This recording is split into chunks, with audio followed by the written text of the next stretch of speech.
ಪಾದಂಗಳವರು ಶ್ರೀಮದ್ ಭಾಗವತದ ಉಪದೇಶವನ್ನು ನೀಡಿ ನಮ್ಮೆಲ್ಲರನ್ನ ಅನುಗ್ರಹಿಸಬೇಕು ಅಂತ ಅವರಲ್ಲಿ ಸಾಷ್ಟಾಂಗ ನಮಸ್ಕಾರ ಪೂರ್ವಕವಾಗಿ ಪ್ರಾರ್ಥನೆಯನ್ನು ಮಾಡ್ತಾ ಇದ್ದೀನಿ. ಏಕಾದಶಿ ತಿಥಿ ಪರಮಾತ್ಮನಿಗೆ ಅತ್ಯಂತ ಪ್ರಿಯವಾದ ತಿಥಿ.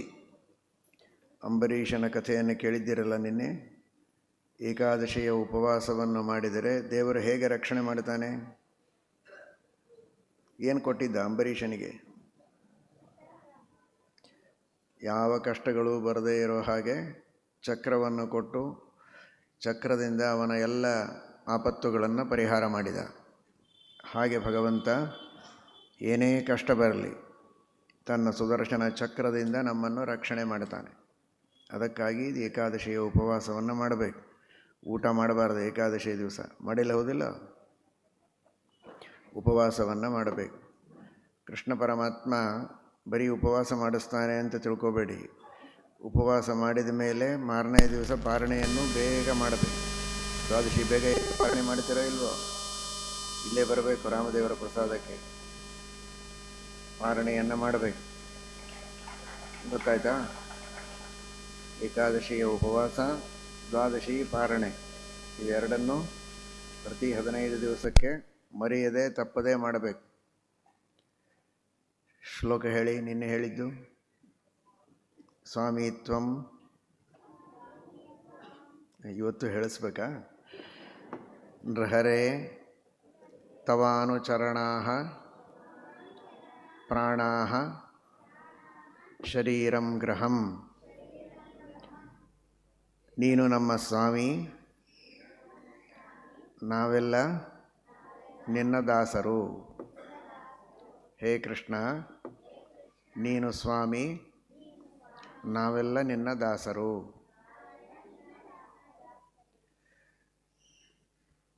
ಈ ಶರೀರವೇ ನಿನ್ನ ಮನೆ. ಪೂಜಾತೆ ವಿಷಯೋಪಭೋಗ ರಚನಾ. ನಾವು ಊಟ ಮಾಡೋದು ಎಲ್ಲವೂ ಕೂಡ ನಿನ್ನ ಪೂಜೆ. ಏಕಾದಶಿ ಅಲ್ಲ, ಉಳಿದ ದಿವಸ. ಪೂಜಾತೆ ವಿಷಯೋಪಭೋಗ ರಚನಾ ನಿದ್ರಾ ಸಮಾಧಿ ಸ್ಥಿತಿ. ಮಲಗುವುದೇ ನಿನ್ನ ಧ್ಯಾನ. ಸಂಚಾರ ಪದಯೋ ಪ್ರದಕ್ಷಿಣ ವಿಧಿ. ಓಡಾಡುವುದೇ ನಿನಗೆ ಪ್ರದಕ್ಷಿಣೆ. ಓಡಾಡಿದರೆ ದೇವರಿಗೆ ಪ್ರದಕ್ಷಿಣೆ ಹೇಗಾಗತ್ತೆ ಹೇಳ್ತೀರಾ? ಎಲ್ಲ ಕಡೆಗೆ ಗುಡಿ ಇರ್ತದ, ಮತ್ತು ಪ್ರದಕ್ಷಿಣೆ ಹೇಗಾಗತ್ತೆ? ದೇವರು ಎಲ್ಲ ಕಡೆಗಿದ್ದಾನೆ. ಸ್ತೋತ್ರಾಣಿ ಸರ್ವಾಗಿರಹ. ಗಟ್ಟಿಯಾಗಿ ಹೇಳಬೇಕು. ವೀರವ್ರತ ಇದು. ಉಪವಾಸ ಮಾಡಿದರೆ ಮೆಲ್ಲಗೆ ಹೇಳಬಾರ್ದು. ಸ್ತೋತ್ರಾಣಿ ಸರ್ವಾಗಿರಹ. ಆಡುವ ಮಾತುಗಳೆಲ್ಲ ನಿನ್ನ ಸ್ತೋತ್ರ. ಯದ್ಯತ್ಕರ್ಮ ಕರೋಮಿ ತತ್ತದಖಿಲಂ ವಿಷ್ಣೋ ತವಾರಾಧನಂ. ವಿಹಿತವಾದ ಯಾವುದೇ ಕರ್ಮಗಳನ್ನು ಮಾಡಿದರೂ ಅದು ನಿನ್ನ ಪೂಜೆ.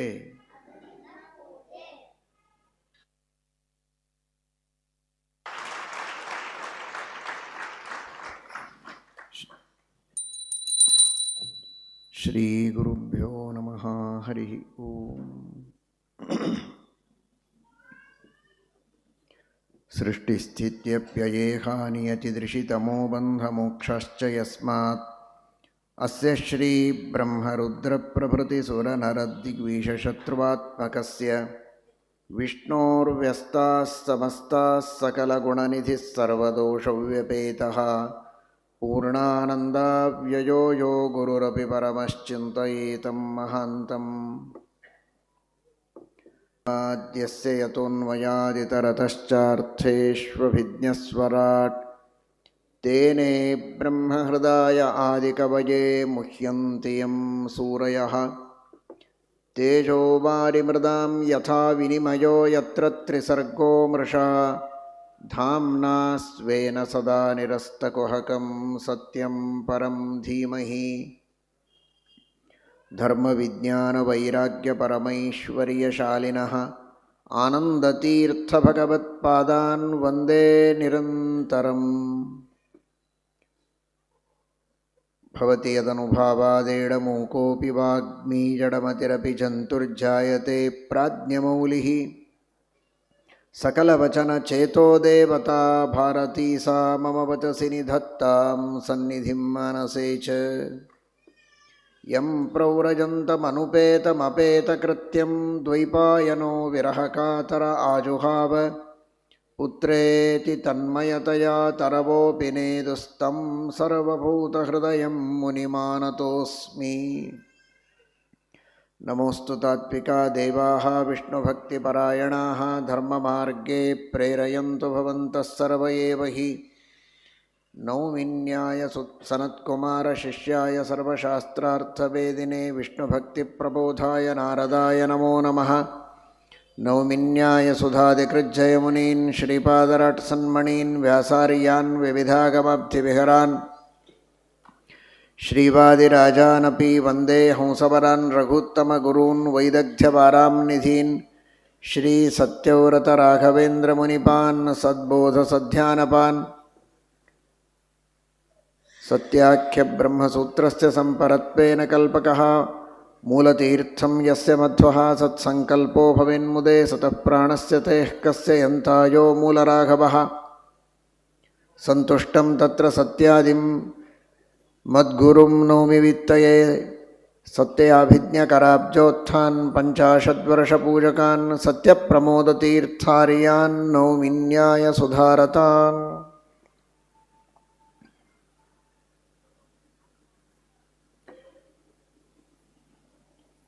ಶ್ರೀಶುಕ ಉವಾಚ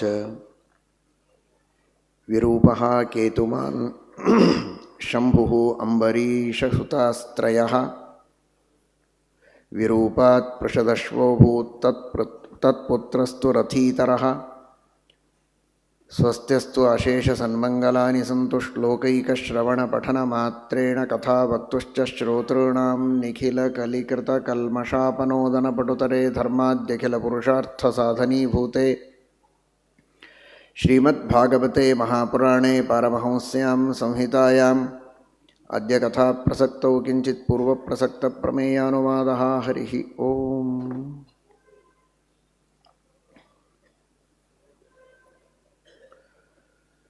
ಪರಮಭಾಗವತನಾದ ಅಂಬರೀಷ ಚಕ್ರವರ್ತಿ ನಿಷ್ಕಾಮ ಕರ್ಮಗಳನ್ನು ತಾನು ಮಾಡುತ್ತಾ ತನ್ನ ರಾಜ್ಯದ ಎಲ್ಲ ಪ್ರಜೆಗಳಿಂದಲೂ ನಿಷ್ಕಾಮ ಭಕ್ತಿಯನ್ನು ಮಾಡಿಸಿ ನಿಷ್ಕಾಮ ಕರ್ಮಗಳನ್ನು ಮಾಡಿಸುವಂತಹ ಒಬ್ಬ ಮಹಾ ಸಾಧಕನಾಗಿ ತಾನು ಮಾಡುವ ಏಕಾದಶಿಯ ವ್ರತದ ಒಂದು ತಪಸ್ಸಿನಿಂದ ಭಗವಂತನನ್ನು ಒಲಿಸಿಕೊಂಡು ಬಂದ ಆಪತ್ತುಗಳನ್ನೆಲ್ಲ ಚಕ್ರಧರನ ಚಕ್ರದಿಂದ ಪರಿಹಾರ ಮಾಡಿಕೊಂಡವ, ದುರ್ವಾಸರ ವಿಶೇಷ ಅನುಗ್ರಹಕ್ಕೆ ಪಾತ್ರನಾದವನು. ತನಗೆ ಎಂತಹ ಆಪತ್ತನ್ನು ತಂದುಕೊಡಬೇಕು ಅಂತ ಅವರು ಪ್ರಯತ್ನ ಮಾಡಿದರೂ ಅವರ ಕ್ಷೇಮಕ್ಕಾಗಿ ಸುದರ್ಶನ ಚಕ್ರದಲ್ಲಿ ಅಂತರ್ಯಾಮಿಯಾದ ಪರಮಾತ್ಮನನ್ನು ಪ್ರಾರ್ಥನೆ ಮಾಡಿದ ಉದಾರ ಮನಸ್ಸಿನ ನಿರ್ವೈರ ಸ್ವಭಾವವನ್ನು ಜಗತ್ತಿಗೆಲ್ಲ ಒಂದು ಸಂದೇಶದ ರೂಪದಲ್ಲಿ ತಿಳಿಸಿಕೊಟ್ಟಿದ್ದಾನೆ ಮಹಾನುಭಾವ ಅಂಬರೀಷ. ಮುಂದೆ ಇಕ್ಷ್ವಾಕುವಿನ ಇನ್ನೊಬ್ಬ ಮಗನ ಬಗ್ಗೆ ಹೇಳುತ್ತಾರೆ. ಇಕ್ಷ್ವಾಕುವಿನ ಮಗ ನಾಭಾಗನ ಮಗ ಅಂಬರೀಷ, ಇವನ ಮಗ ಮುಂದೆ ವಿರೂಪಾದಿಗಳೆಲ್ಲ ಇದ್ದಾರೆ. ಇನ್ನೊಬ್ಬ ಮಗ ವೈವಸ್ವತ ಮನುವಿಗೆ ಇಕ್ಷ್ವಾಕು. ಅವನು ವೈವಸ್ವತ ಮನುವಿನ ಮೂಗಿನಿಂದ ಹುಟ್ಟಿದವ. ತಸ್ಯ ಘ್ರಾಣಾದ್ ಅಭೂತ್ ಶ್ರೀಮಾನ್ ಇಕ್ಷ್ವಾಕು ಕ್ಷುವತೋ ಮನೋಹೋ. ಸೀನುವಾಗ ಅವನ ಮೂಗಿನಿಂದ ಹೊರಗೆ ಬಂದಂತಹ ವ್ಯಕ್ತಿ ಇವನು ಇಕ್ಷ್ವಾಕು. ಇಕ್ಷ್ವಾಕು ವಂಶದಲ್ಲಿಗೆ ಶ್ರೀರಾಮಚಂದ್ರನ ಅವತಾರ ಆಗತ್ತೆ ಮುಂದೆ. ಅಂತಹ ಮಹಾನುಭಾವ ವಂಶದ ಮೂಲ ಪುರುಷ ಇಕ್ಷ್ವಾಕು.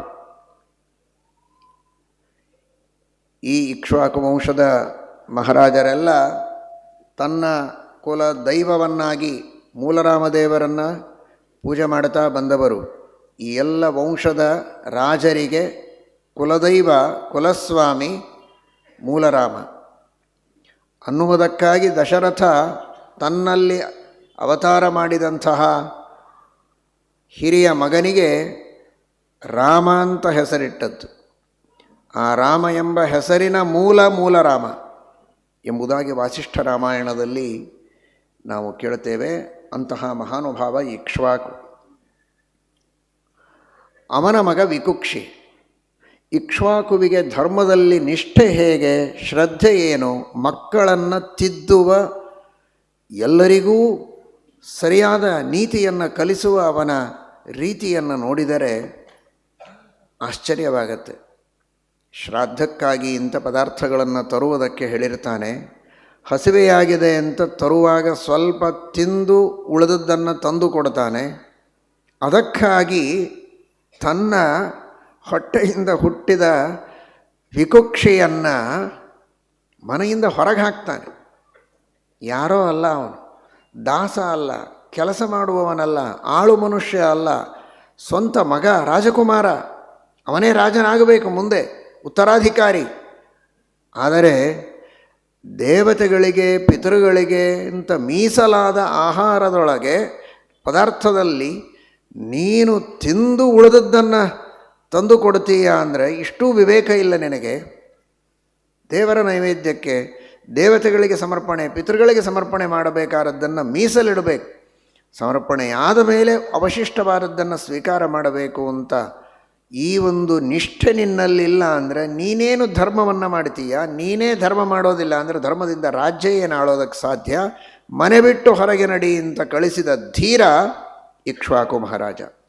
ಯಾವ ರೀತಿ ಮಕ್ಕಳನ್ನು ಬೆಳೆಸಬೇಕು ಅನ್ನುವುದನ್ನು ಪಾಲಕರು ತಿಳಿಯಬೇಕಾದದ್ದು.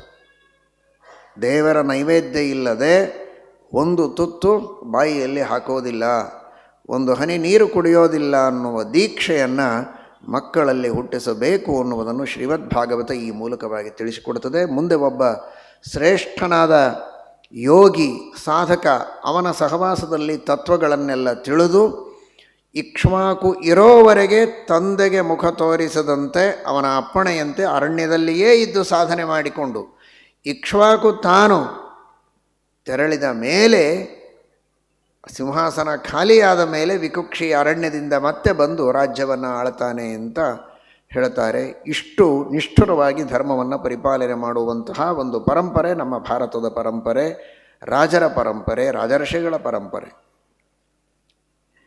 ಇವನ ಮಗ ಮುಂದೆ ಪುರಂಜಯ ಅಂತ, ಇಂದ್ರವಾಹ, ಕಕುತ್ಸ್ಥ ಅಂತ 3 ಹೆಸರುಗಳವನಿಗೆ. ಒಬ್ಬನೇ ದೇವತೆಗಳ ಸೇವೆಗೆ ಅಂತ ಹೋಗ್ತಾನೆ, ಅಸುರರ ಪುರವನ್ನು ಗೆದ್ದು ಕೊಡ್ತಾನೆ ಎನ್ನುವುದಕ್ಕೆ ಪುರಂಜಯ ಅಂತ. ವಾಹನ ಸ್ವತಃ ಇಂದ್ರನೇ ಎತ್ತಾಗಿ ತನ್ನ ಬೆನ್ನಿನ ಮೇಲೆ ಇವನನ್ನು ನಿಲ್ಲಿಸಿಕೊಂಡು ಇವನಿಂದ ಯುದ್ಧ ಮಾಡಿಸ್ತಾನೆ. ಇಂದ್ರವಾಹ, ಇಂದ್ರನನ್ನೇ ವಾಹನವನ್ನಾಗಿ ಪಡೆದವ. ಇಂದ್ರನ ಬೆನ್ನಿನ ಮೇಲೆ ನಿಂತಿದ್ದಕ್ಕೆ ಕಕುತ್ ಸ್ಥ, ಆದ್ದರಿಂದಲೇ ಅಲ್ಲಲ್ಲಿ ರಾಮನಿಗೆ ಕಾಕುತ್ಸ್ಥ ಅಂತ ಕರೀತಾರೆ, ಇದೇ ವಂಶದಲ್ಲಿ ಅವತಾರ ಮಾಡಿದ್ದಕ್ಕೆ. ಅಂತಹ ಮಹಾನುಭಾವ ಈ ಕಕುತ್ಸ್ಥ ಎಂಬುದಾಗಿ ನಾವು ತಿಳಿತೇವೆ. ವೆಂಕಟೇಶ ಮಹಾತ್ಮ್ಯದಲ್ಲಿ ಒಂದು ಕಥೆ ಬರುತ್ತದೆ. ಹೇಮಾಂಗ ಅನ್ನುವಂತಹ ರಾಜ ಸತ್ಪಾತ್ರರಿಗೆ ದಾನವನ್ನು ಮಾಡದೆ ಅಪಾತ್ರರಿಗೆ ದಾನವನ್ನು ಮಾಡ್ತಾ ಇದ್ದ. ಎಲ್ಲ ದಾನ ಮಾಡಿದರೂ ನೀರನ್ನು ಮಾತ್ರ ದಾನ ಮಾಡ್ತಾ ಇರಲಿಲ್ಲ. ಆಗಿನ ಕಾಲಕ್ಕೆ ನೀರು ಬಹಳ ಸುಲಭವಾಗಿ ಸಿಗ್ತಾ ಇತ್ತು, ಈಗ ನೀರೂ ಕಷ್ಟ ಆಗಿದೆ ಸಿಗೋದು. ಆದರೆ ಎಲ್ಲ ಕಡೆಗೆ ನೀರಿರುತ್ತಲ್ಲ ಅಂತ ಜಲದಾನ ಮಾಡಿರಲಿಲ್ಲ ಅನ್ನೋದಕ್ಕೆ ಅವನು ಹಲ್ಲಿಯಾಗಿ ಹುಟ್ಟಿದ. ಅಂತಹ ಒಂದು ಪರಿಸ್ಥಿತಿ ಅವನಿಗೆ ಮುಂದಿನ ಜನ್ಮದಲ್ಲಿ ಒಬ್ಬ ಶ್ರುತದೇವ ಅನ್ನುವ ಬ್ರಾಹ್ಮಣನ ಪಾದೋದಕದ ಪ್ರೋಕ್ಷಣೆಯಿಂದ ಅವನಿಗೆ ಪೂರ್ವಜನ್ಮದ ಸ್ಮರಣೆ ಎಲ್ಲ ಆಗ್ತದೆ. ತನ್ನ ಉದ್ಧಾರಕ್ಕಾಗಿ ಪ್ರಾರ್ಥನೆಯನ್ನು ಮಾಡ್ತಾನೆ. ಸ್ವಾಮಿ ಪುಷ್ಕರಣಿಯಲ್ಲಿ ತಾನು ಸ್ನಾನ ಮಾಡಿದ ಒಂದು ದಿನದ ಪುಣ್ಯವನ್ನು ಅವನು ಕೊಟ್ಟದ್ದಕ್ಕೆ ಇವನಿಗೆ ಹಲ್ಲಿಯ ಜನ್ಮದಿಂದ ಉದ್ಧಾರ ಆಗ್ತದೆ ಅಂತ ಹೇಳ್ತಾರೆ. ಅವನು ಮತ್ತೆ ಮರುಜನ್ಮದಲ್ಲಿ ಕಕುತ್ಸ್ಥನಾಗಿ ಹುಟ್ಟುತ್ತಾನೆ ಎಂಬುದಾಗಿ ಸ್ಕಂದಪುರಾಣದ ವೆಂಕಟೇಶ ಮಹಾತ್ಮ್ಯದಲ್ಲಿ ನಾವು ಕೇಳ್ತೇವೆ. ಅಂತಹ ಈ ಕಕುತ್ಸ್ಥ ಇಂದ್ರನ ಬೆನ್ನು ಮೇಲೆ ನಿಂತು ಯುದ್ಧ ಮಾಡಿದಂತಹ ಮಹಾನುಭಾವ. ಇದರರ್ಥ ಇಂದ್ರದೇವರಿಗಿಂತಲೂ ದೊಡ್ಡವ ಅಂತಲ್ಲ, ಅಥವಾ ಇಂದ್ರಾದಿಗಳಿಗೆ ಸಾಮರ್ಥ್ಯವಿಲ್ಲ ಅಂತ ಇವನನ್ನು ಕರೆಸಿಕೊಂಡದ್ದಲ್ಲ ಯುದ್ಧಕ್ಕೆ. ಇವನಿಗೊಂದು ಸೇವೆಗೆ ಸದವಕಾಶ ಕೊಟ್ಟು ಉದ್ಧಾರ ಮಾಡುವುದಕ್ಕಾಗಿ ಕರೆಸಿಕೊಂಡದ್ದು. ಅಂತಹ ಮಹಾಪರಾಕ್ರಮಿ ಆ ಕಕುತ್ಸ್ಥ ಅಂತ.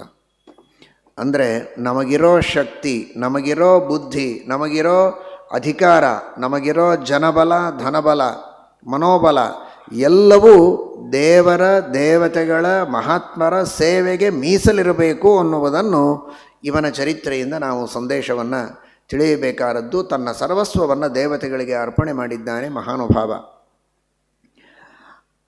ಇವನ ವಂಶದಲ್ಲಿಯೇ ಮುಂದೆ ಬರುವ ಒಬ್ಬ ರಾಜ ಯುವನಾಶ್ವ ಅಂತ. ಆ ಯುವನಾಶ್ವನಿಗೆ ಮಕ್ಕಳಿಲ್ಲ ಅಂದಾಗ ಋತ್ವಿಜರು ಯಜ್ಞವನ್ನು ಮಾಡಿಸಿದ್ದಾರೆ. ಯಜ್ಞದಲ್ಲಿ ಅಭಿಮಂತ್ರಣ ಮಾಡಿದ ಜಲವನ್ನು ಇಟ್ಟಿದ್ದಾರೆ. ರಾತ್ರಿ ಕಾಲದಲ್ಲಿ ನೀರಡಿಕೆಯಾಯಿತು ಅಂತ ಎಚ್ಚರ ಆದಾಗ ಯಾಕೆ ಸುಮ್ಮನೆ ಬೇರೆಯವ್ರನ್ನೇ ಎಬ್ಬಿಸಬೇಕು, ನಿದ್ರೆ ಮಾಡುವವರನ್ನು ಅಂತ ಎಲ್ಲಿಯಾದರೂ ನೀರು ಸಿಗತ್ತೆ ಅಂತ ನೋಡಿದ. ಒಂದು ಕಡೆಗೆ ನೀರಿತ್ತು, ನೀರು ಕುಡ್ದ, ಮಲಗಿಬಿಟ್ಟ.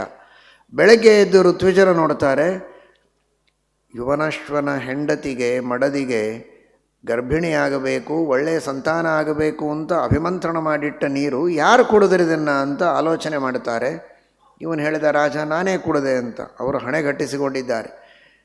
ಹಾಗಾದರೆ ನಿನ್ನ ಮಡದಿಯ ಹೊಟ್ಟೆಯಲ್ಲಿ ಹುಟ್ಟಬೇಕಾದ ಮಗು ನಿನ್ನ ಹೊಟ್ಟೆಯಲ್ಲಿ ಹುಟ್ಟುವ ಪ್ರಸಂಗ ಬರುತ್ತೆ ನೋಡು ಅಂತ. ಅಹೋ ದೈವ ಬಲಂ ಬಲಂ ಅಂದರು. ಈಶ್ವರಾಯ ನಮಶ್ಚಕ್ರುಹು ಅಹೋ ದೈವ ಬಲಂ ಬಲಂ. ತಲೆಯ ಮೇಲೆ ಎರಡೂ ಕೈ ಜೋಡಿಸಿ ಭಗವಂತನಿಗೆ ನಮನ ಮಾಡಿದ್ದಾರೆ ಎಲ್ಲ ಋಷಿಗಳು. ಇದನ್ನು ಪಾನ ಮಾಡಿದವರಿಗೆ ಗರ್ಭಧಾರಣೆಯಾಗಬೇಕು, ಅವರಲ್ಲಿ ಗರ್ಭ ಬೆಳೆಯಬೇಕು, ಉತ್ತಮ ಸತ್ಪುತ್ರನಾಗಬೇಕು ಅಂತ ನಮ್ಮ ಪ್ರಾರ್ಥನೆ ಇತ್ತು. ಆದರೆ ಒಬ್ಬ ಗಂಡಸು ಇದನ್ನು ಕುಡಿದಿದ್ದಾನೆ. ಗಂಡ ಹೆಂಡತಿ ಕುಡಿಯಬೇಕಾದದ್ದನ್ನು ಗಂಡ ಕುಡ್ದ. ನಿನ್ನ ಇಚ್ಛೆ ಏನಿದೆ ಅದಾಗಲಿ ಅಂತ. ಭಗವಂತನ ವಿಚಿತ್ರವಾದಂತಹ ಸಂಕಲ್ಪ, ಮಂತ್ರದ ಸಾಮರ್ಥ್ಯ, ಋಷಿಗಳ ತಪಸ್ಸು, ಅಚಿಂತ್ಯದ್ಭುತವಾದ ಭಗವಂತನ ಶಕ್ತಿಯ ಹಿನ್ನೆಲೆಯಲ್ಲಿ ಪುರುಷನಲ್ಲಿ ಗರ್ಭ ಬೆಳೆಯುವುದಕ್ಕೆ ಹೇಗೆ ಸಾಧ್ಯ? ಆದರೆ ಸ್ತ್ರೀ ಶರೀರವನ್ನು ಯಾವ ಭಗವಂತ ಸೃಷ್ಟಿ ಮಾಡಿದ್ದಾನೆ, ಗರ್ಭಧಾರಣೆಗೆ ಸಮರ್ಥವಾದ ಶರೀರವನ್ನು, ಅಂತಹ ಭಗವಂತನ ಸಂಕಲ್ಪ ಇದ್ದರೆ ಆ ವ್ಯವಸ್ಥೆಯನ್ನು ಪುರುಷನ ಶರೀರದಲ್ಲಿಯೂ ಮಾಡುವುದು ಭಗವಂತನಿಗೇನು ಅಸಾಧ್ಯ ಅಲ್ಲ. ಇವನಲ್ಲಿಯೇ ಬೆಳೆದಿದೆ, ಹೊರಗೆ ಬರುವುದಕ್ಕೆ ದ್ವಾರ ಇಲ್ಲ, ಹೊಟ್ಟೆ ಒಡೆದು ಹೊರಗೆ ಬಂದಿದ್ದಾನೆ. ಆದರೆ ನಮಮಾರ ಪಿತಾತಸ್ಯ ವಿಪ್ರದೇವ ಪ್ರಸಾದತಃ. ಹೊಟ್ಟೆ ಒಡೆದು ಹೊರಗೆ ಮಗ ಹುಟ್ಟಿದರೆ ಅಪ್ಪ ಸಾಯಬೇಕಲ್ಲ. ನಮಮಾರ ಪಿತಾತಸ್ಯ. ಆ ಬ್ರಾಹ್ಮಣರ ಅನುಗ್ರಹ ಒಂದು ಕಡೆಗೆ. ಅವರೇನು ಮಾಡಿದ್ದಾರೆ? ಇನ್ನೇನು ಮಾಡಿಲ್ಲ. ಈಶ್ವರಾಯ ನಮಶ್ಚಕ್ರುಹು ಅಷ್ಟೇ. ಅಹೋ ದೈವ ಬಲಂ ಬಲಂ. ಪರಮಾತ್ಮನಿಗೊಂದು ನಮಸ್ಕಾರ ಮಾಡಿದ್ದಾರಷ್ಟೇ. ದೊಡ್ಡವರು ದೇವರಿಗೆ ಒಂದು ನಮಸ್ಕಾರ ಮಾಡಿದರೆ ಸಾಕು, ಒಬ್ಬರ ಪರವಾಗಿ ಅವರಿಗೆ ಬರುವ ಎಲ್ಲ ಆಪತ್ತುಗಳ ಪರಿಹಾರ ಎಷ್ಟು ಸುಲಭವಾಗಿ ಆಗತ್ತೆ ಎನ್ನುವುದಕ್ಕೆ ಇದು ನಿದರ್ಶನ. ಅವನ ಹೊಟ್ಟೆ ಒಡೆದರೂ ಮತ್ತೆ ಹೊಟ್ಟೆ ಸರಿಯಾಗಿದೆ, ಬದುಕಿದ್ದಾನೆ, ಸತ್ತಿಲ್ಲ. ಆದರೆ ಹಾಲು ಕುಡಿಸುವುದಕ್ಕೆ ಮಾತ್ರ ಯಾರಿಲ್ಲ ಅನ್ನುವ ಸಮಸ್ಯೆಯಾಗಿದೆ. ಯಾರು ಹಾಲು ಕುಡಿಸಬೇಕು ಅಂತ ಎಲ್ಲರೂ ಆಲೋಚನೆ ಮಾಡುವಾಗ ಇಂದ್ರದೇವರಂದರು, ನಮ್ಮನ್ನು ಕುರಿತು ತಾನೇ ಯಜ್ಞ ಮಾಡಿದ್ದಾರೆ, ನಮಗೆ ಹವಿಸ್ಸು ಕೊಟ್ಟಿದ್ದಾರೆ. ಆ ಎಲ್ಲ ಋತ್ವಿಜರು ಮಗು ಆದ ಮೇಲೆ ಆ ಮಗು ಸಾಯದೇ ಇರೋ ಹಾಗೆ ನೋಡಿಕೊಳ್ಳೋದು ನಮ್ಮ ಜವಾಬ್ದಾರಿ ಅಲ್ವಾ? ಮಾಂ ಧಾತ ಅಂತ. ಯಾರು ಹಾಲು ಕುಡಿಸುವವರು ಅಂತಂದರೆ ನನ್ನನ್ನೇ ಅವನು ಆಶ್ರಯಿಸಿ ನನ್ನನ್ನು ಉಪಜೀವಿಸಿ ಹಾಲು ಕುಡಿದು ಬೆಳೆಯುತ್ತಾನೆ ಅಂತ. ಮಾಂ ಧಾತ ಧೇಟ್ ಪಾನೆ. ಮಾಂ ಧಾತ, ನನ್ನ ಬೆರಳನ್ನೇ ಚೀಪಿ ಅವನು ಹಾಲು ಕುಡಿದು ಬೆಳೆಯುತ್ತಾನೆ ಅಂತ ಇಂದ್ರದೇವರು ಅಂದದ್ದಕ್ಕೆ ಅವನಿಗೆ ಹೆಸರೇ ಹಾಗೆ ಬಂದಿದೆ, ಮಾಂಧಾತ ಅಂತ. ಮಾಂಧಾತ ಅಂತ ಹೇಳಿದ್ದಕ್ಕೆ ಅವನ ಹೆಸರು ಮಾಂಧಾತ ಅಂತ ಹೆಸರು. ಮಹಾಪರಾಕ್ರಮಿ, ಇಂದ್ರದೇವರ ತಾಯಿಯ ಹಾಲನ್ನು ಕುಡಿದು ಬೆಳೆದವರು ಅಂತ ಅಭಿಮಾನದಿಂದ ಸ್ವಾಭಿಮಾನಿಗಳು ಹೇಳಿಕೊಳ್ತಾರಲ್ಲ, ಹಾಗೆ ಇವನು ಇಂದ್ರನ ಬೆರಳನ್ನು ಚೀಪಿ ದೇವೇಂದ್ರನಿಂದ ಹಾಲು ಕುಡಿದು ಬೆಳೆದ ಮಹಾ ಸಾಮರ್ಥ್ಯವನ್ನು ಪಡೆದುಕೊಂಡಂತಹ ವ್ಯಕ್ತಿ ಇವನು ಮಾಂಧಾತ. ಅಂತಹ ವ್ಯಕ್ತಿ ಇಂದ್ರದೇವರು ಈ ಎಲ್ಲ ಪಶುಗಳಿಗೆ, ಆ ಎಲ್ಲ ವತ್ಸಗಳಿಗೆ ವಿಶೇಷವಾಗಿ ಅಭಿಮಾನಿಗಳಾಗಿದ್ದಾರೆ ಎನ್ನುವುದನ್ನು ನಾವು ಉಪನಿಷತ್ ಭಾಷ್ಯದಲ್ಲಿ ತಿಳಿಯುತ್ತೇವೆ. ಹಾಗಾಗಿ ಆ ಇಂದ್ರದೇವರಿಗೆ ಆ ಮಹಾ ಸಾಮರ್ಥ್ಯ ಇದೆ, ಹಾಲು ಕುಡಿಸುವ ಸಾಮರ್ಥ್ಯ. ದೇವತೆಗಳವರು, ಅವನ ರಾಜ್ಯ ಎಷ್ಟು ಅದ್ಭುತವಾಗಿತ್ತು ಅಂತ ವರ್ಣನೆ ಮಾಡುತ್ತಾರೆ. ಯಾವತ್ ಸೂರ್ಯ ಉದಯತಿ ಸ್ಮ ಯಾವತ್ ಚಂದ್ರ ಪ್ರತಿಷ್ಠತಿ ತತ್ ಅದೆಲ್ಲವೂ ಸರ್ವಂ ತದ್ ಯೌವನಾಶ್ವಸ್ಯ ಮಾಂಧಾತು ಕ್ಷೇತ್ರ ಮುಚ್ಚತೆ. ಸೂರ್ಯೋದಯ ಚಂದ್ರೋದಯ ಎಲ್ಲಿ ಆಗತ್ತೆ, ಸೂರ್ಯ ಚಂದ್ರರ ದರ್ಶನ ಎಷ್ಟು ಪ್ರದೇಶದಲ್ಲಿ ಆಗುತ್ತೋ ಅದು ಮಾಂಧಾತೃವಿನ ರಾಜ್ಯದ ಸೀಮೆ ಅಂತ ಹೇಳುತ್ತಾರೆ. ಅದರರ್ಥ ಅಖಂಡ ಭೂಮಂಡಲವನ್ನು ಆಳುವಂತಹ ಮಹಾಸಾಮರ್ಥ್ಯ ಈ ಮಾಂಧಾತೃವಿಗೆ ಇತ್ತು. ಇಂತಹ ದೊಡ್ಡ ಸಾಮ್ರಾಜ್ಯವನ್ನು ಬೆಳೆಸಿದ್ದು ಕಟ್ಟಿದ್ದು 12 ದಿನಗಳಲ್ಲಿ ಅಂತ ಮೂಲ ಮಹಾಭಾರತದಲ್ಲಿ ವರ್ಣನೆ ಬರ್ತದೆ. ಅಂತಹ ಮಹಾಸಮರ್ಥನಾದಂತಹ ವ್ಯಕ್ತಿ ಈ ಆಗಿನ ಕಾಲದಲ್ಲಿ ಇವತ್ತಿನ ಯಾವ ಅನುಕೂಲತೆಗಳಿಲ್ಲದ ಕೇವಲ ತಮ್ಮ ತಪಸ್ಸಾಮರ್ಥ್ಯ ಯೋಗ ಸಾಮರ್ಥ್ಯಗಳಿಂದ ರಾಜ್ಯವನ್ನು ವಿಸ್ತಾರಗೊಳಿಸಿ 12 ದಿನಗಳಲ್ಲಿ ಚಕ್ರವರ್ತಿತ್ವವನ್ನು ಪಡೆದುಕೊಂಡಂತಹ ಮಹಾನುಭಾವ ಮಾಂಧಾತ. ಅವನಿಗೆ 50 ಜನ ಹೆಣ್ಣು ಮಕ್ಕಳು. ಸೌಭರಿ ಋಷಿಗಳು ಅವನ ರಾಜ್ಯಕ್ಕೆ ಬರ್ತಾರೆ. ಒಂದು ಸಂದರ್ಭದಲ್ಲಿ ಪರಮ ವಿರಕ್ತ ಶಿಖಾಮಣಿಗಳಾದ ಸೌಭರಿ ಋಷಿಗಳು ಒಂದು ಆಹ್ನಿಕವನ್ನು ಮಾಡಿಕೊಂಡು ಕೂಳ್ತಾಗ 2 ಮೀನುಗಳು ಜೋಡಿ ಆಟ ಆಡುವುದನ್ನು ನೋಡುತ್ತಾರೆ. ನಾನು ಯಾಕೆ ಹೀಗೆ ಮದುವೆಯನ್ನು ಮಾಡಿಕೊಂಡು ಸುಖವಾಗಿರಬಾರದು ಅಂತ ಅವರಿಗೆ ಅನ್ನಿಸ್ತದೆ ವೃದ್ಧರಾದ ಮೇಲೆ. ಹಾಗಾದರೆ ಕನ್ಯೆಯನ್ನು ಯಾರಿಗೆ ಕೇಳಬೇಕು? ರಾಜರಿಗೆ ಹೋಗಿ ಕೇಳಿದರಾಯಿತು ಅಂತ, ನನಗೊಂದು ಕನ್ಯೆಯನ್ನು ಕೊಡು. ನೀವು ತಪಸ್ವಿಗಳು ವೃದ್ಧರು ಏನು ಮಾಡ್ತೀರಿ ಕನ್ಯೆಯನ್ನು ತೆಗೆದುಕೊಂಡು ಅಂತ. ಇಲ್ಲ, ನನಗೆ ಮದುವೆ ಮಾಡಿಕೊಂಡು ಸಂಸಾರ ಮಾಡಬೇಕು ಅಂತ ಇಚ್ಛೆ ಆಗಿದೆ, ಒಂದು ಕನ್ಯೆಯನ್ನು ಕೊಡು ಅಂತ. ಇಲ್ಲ ಅಂದರೆ ಶಾಪ ಕೊಡ್ತಾರೆ. ವೃದ್ಧರಿಗೆ ತನ್ನ ಮಕ್ಕಳನ್ನು ಹೇಗೆ ಕೊಡೋದು? ಅದಕ್ಕೆ ಅವನು ಹೇಳಿದ, ಅವ್ರು ಕೇಳಿದ್ದು ಒಂದೇ ಕನ್ಯೆ, ಆದರೆ ನೀನು ಅಂತಃಪುರದಲ್ಲಿ ಹೋಗಿ ವಿಚಾರಿಸು, ಯಾರಾದರೂ ಮದುವೆಗೆ ಸಿದ್ಧರಾದರೆ ನೀವೇ ಮದುವೆ ಮಾಡಿಕೊಂಡು ಹೋಗ್ಬೋದು ಅಂತ. ಅಂದರೆ ಅಕಸ್ಮಾತ್ ಇಲ್ಲ ಅಂದರೆ, ಕನ್ಯೆಯರು ಇಲ್ಲ ಅಂದರೆ ಅವರ ಮೇಲೇನು ಕೋಪ ಮಾಡಲಿಕ್ಕಿಲ್ಲ, ನಾನಿಲ್ಲ ಅಂದರೆ ಶಾಪ ಕೊಟ್ಟು ಬಿಡ್ತಾರೆ ಅಂತ ಅವನ ಉಪಾಯ. ಆದರೆ ಸೌಭರಿ ಋಷಿಗಳಿಗೆ ಇವನ ಮನಸ್ಸು ಏನಿದೆ ಅಂತ ಅರ್ಥವಾಗಿದೆ. ಜ್ಞಾನಿಗಳವರು. ಅವರು ರಾಜನ ದರ್ಬಾರದಿಂದ ಅಂತಃಪುರಕ್ಕೆ ಹೋಗುವುದರೊಳಗೆ ನವತರುಣರಾಗಿ ಒಳಗೆ ಹೋಗಿದ್ದಾರೆ. ತಮ್ಮ ತಪಸ್ಸಾಮರ್ಥ್ಯದಿಂದ ಭಾರೀ ಸ್ಫುರದ್ರೂಪಿಗಳಾಗಿ ಒಳಗೆ ಪ್ರವೇಶ ಮಾಡಿದರೆ, ನನ್ನನ್ನು ಯಾರು ಮದುವೆ ಮಾಡಿಕೊಳ್ತೀರಿ ಅಂತ ಕೇಳಿದರೆ ಯಾರೋ ಒಬ್ಬರು ಬರಬಹುದು ಅಂದರೆ 50 ಜನ ಬಂದಿದ್ದಾರೆ, ನನ್ನನ್ನು ಮದುವೆಯಾಗು ಅಂತ. 50 ಜನರನ್ನು ಕರೆದುಕೊಂಡು ರಾಜನ ಮುಂದೆ ಬಂದು ನಿಂತರು. ಇವರೆಲ್ಲ ಮದುವೆಯಾಗುವುದಕ್ಕೆ ಸಿದ್ಧರಾಗಿದ್ದಾರೆ ಅಂತ. ಇವರ ರೂಪವನ್ನು ನೋಡಿ ಅವನೂ ಆಶ್ಚರ್ಯಚಕಿತನಾಗಿದ್ದಾನೆ. ಭಗವಂತನ ಸಂಕಲ್ಪ ಅಂತ ತಿಳಿದು 50 ಜನರನ್ನು ಕೊಟ್ಟು ಮದುವೆ ಮಾಡಿದ್ದಾನೆ. ಇಂತಹ ಮಹಾನುಭಾವರು ಆ ಸೌಭರಿ ಋಷಿಗಳು. ಅದರ ಹಿನ್ನೆಲೆಯನ್ನು ಪುರಾಣಾಂತರದಲ್ಲಿ ತಿಳಿಸ್ತಾರೆ. ಅವರು ಅಪರೋಕ್ಷ ಜ್ಞಾನಿಗಳು. ಅಪರೋಕ್ಷ ಜ್ಞಾನಿಗಳಾದಂತಹ ಮಹಾನುಭಾವರು ಕೂಡ ತಮ್ಮ ಪ್ರಾರಬ್ಧ ಕರ್ಮ ಏನಿರುತ್ತೆ ಅದನ್ನು ಅನುಭವಿಸಲೇಬೇಕು ಅಂತ. ಆ ಪ್ರಾರಬ್ಧ ಕರ್ಮ ಇವರಿಗೆ ಎಷ್ಟಿತ್ತು ಅಂದರೆ ಇನ್ನೂ 50 ಜನ್ಮಗಳನ್ನು ಪಡೆಯುವಷ್ಟು ಪ್ರಾರಬ್ಧ ಕರ್ಮ ಇತ್ತು.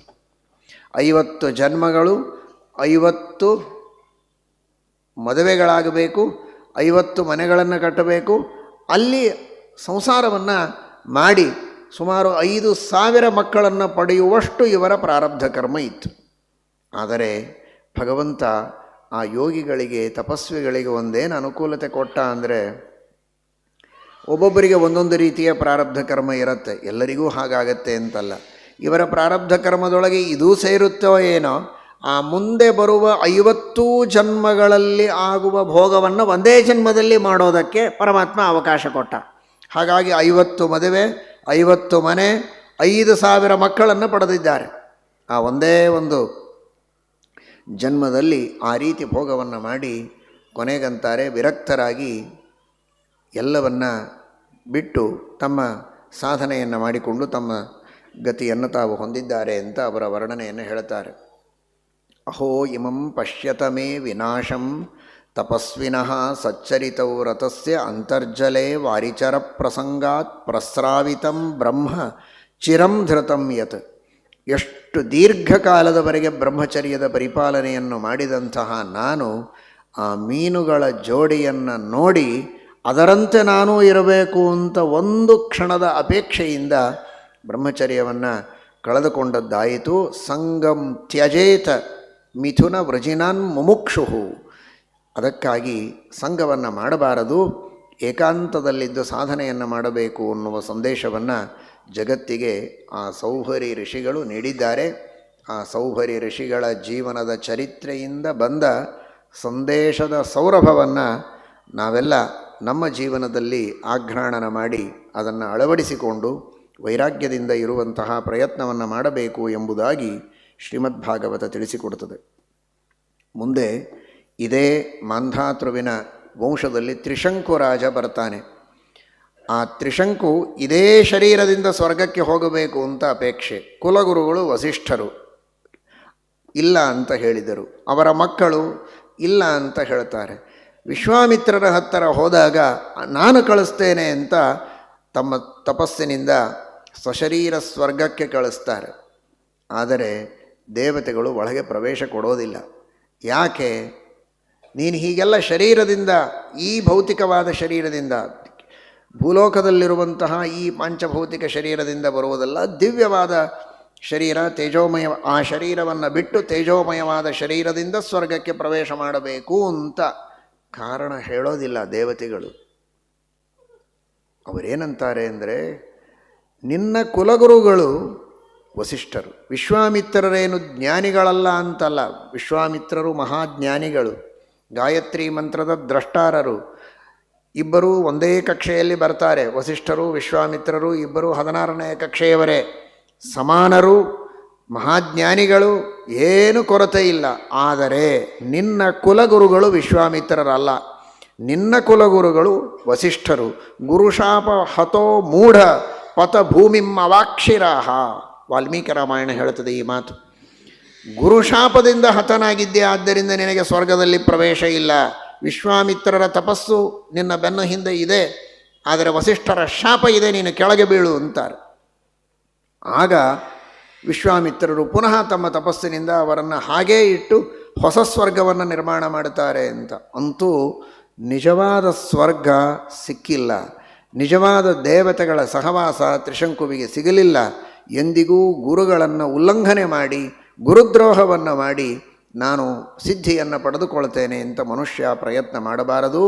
ಗುರುವಿನ ಗುಲಾಮನಾಗದ ತನಕ ದೊರೆಯದಣ್ಣ ಮುಕುತಿ. ಗುರುಗಳ ಅನುಗ್ರಹವನ್ನು ಪಡೆಯಬೇಕು. ಯದ್ಗುರುಸ್ತು ಸುಪ್ರಸನ್ನಸ್ಸನ್ ದದ್ಯಾತ್ ತನ್ನ ಅನ್ಯಥಾ ಭವೇತ್.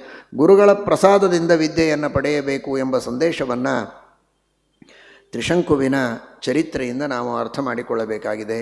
ಇವನಿಂದ ಹರಿಶ್ಚಂದ್ರ, ಆ ಹರಿಶ್ಚಂದ್ರ ಸತ್ಯ ಹರಿಶ್ಚಂದ್ರ ಮುಂದೆ. ಆದರೆ ಮೊದಲ ಹಂತದಲ್ಲಿ ಹರಿಶ್ಚಂದ್ರನಿಗೆ ಮಕ್ಕಳಾಗದೇ ಇರುವಾಗ ವರುಣ ದೇವತಾಕವಾದ ಇಷ್ಟಿಯನ್ನು ಮಾಡುತ್ತಾನೆ. ಶ್ರೇಷ್ಠ ಮಗನಾದರೆ ನಿನಗೆ ಬಲಿ ಕೊಟ್ಟು ಬಿಡ್ತೇನೆ ಅಂತ ಬೇಡಿಕೊಂಡಿರ್ತಾನೆ. ಈ ಥರ ಬೇಡಿಕೊಳ್ಬೇಕಾ? ಮಕ್ಕಳಿಲ್ಲ ಅನ್ನೋದಕ್ಕೆ ಕಷ್ಟಪಟ್ಟು ಯಜ್ಞ ಮಾಡ್ತಾ ಇರೋದು, ಮಕ್ಕಳಾದರೆ ನಿನಗೆ ಕೊಡ್ತೇನೆ ಅಂತ ಹಾಗೆ ಕೊಡ್ಲಿಕ್ಕೆ ಸಾಧ್ಯವೇ ಇಲ್ಲ, ಮನಸ್ಸು ಒಪ್ಪೋದಿಲ್ಲ. ಆದರೆ ಏನಾದರಾಗಲಿ ಮಕ್ಕಳಾದರಾಯಿತು ಅನ್ನುವ ಒಂದು ಉತ್ಸಾಹದಲ್ಲಿ ಬೇಡಿಕೊಂಡಿದ್ದಾನೆ. ಒಬ್ಬರು ಹೇಗೆ ಬೇಡಿಕೊಂಡಿದ್ದರಂತೆ ತಿರುಪತಿಯ ತಿಮ್ಮಪ್ಪನಿಗೆ, ನನಗೆ ಮಗು ಆದರೆ ನಿನ್ನ ರಥದ ಗಾಲಿಯ ಕೆಳಗೆ ಮಗುವನ್ನು ಹಾಕಿಬಿಡುತ್ತೇನೆ ಅಂತ. ಮತ್ತು ಮಗು ಆಗಬೇಕು ಯಾಕೆ? ಆದರೆ ಏನಾದರಾಗಲಿ ಅಂತೂ ಮಕ್ಕಳಿಲ್ಲ ಬಂಜೆ ಅಂತ ಅನಿಸ್ಕೊಳ್ಬಾರ್ದು, ಮಕ್ಕಳಾದರೆ ಸಾಕು, ಮಗು ಹೋದರೆ ಹೋಗಲಿ ಅನ್ನೋ ದೃಷ್ಟಿಯಿಂದ ಕೇಳಿಕೊಂಡಿದ್ದಾರೆ. ಮಗು ಆಯಿತು, ಗರುಡೋತ್ಸವ ಪ್ರಾರಂಭ ಆಗಿದೆ.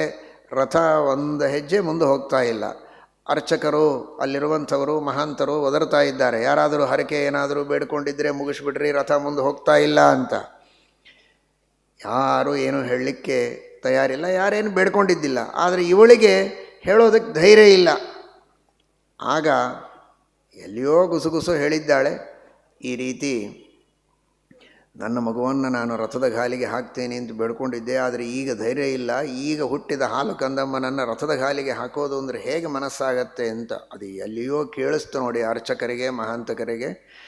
ಅವರು ಕೈಯಾಗಿನ ಕೂಸು ಹಿಡಿದು ಎಳ್ಕೊಂಡ್ರು. ನಿನ್ನ ಒಬ್ಬಳ ಸಲುವಾಗಿ ಇಷ್ಟು ಜನ ಇಲ್ಲಿ ಕಾಯ್ತಾ ಇದ್ದಾರೆ, ರಥೋತ್ಸವ ಆಗಬೇಕು ಅಂತ ಆ ಕೂಸನ್ನು ತೆಗೆದುಕೊಂಡದ್ದೇ ಗಾಲಿಗೆ ಹಾಕಿದರು.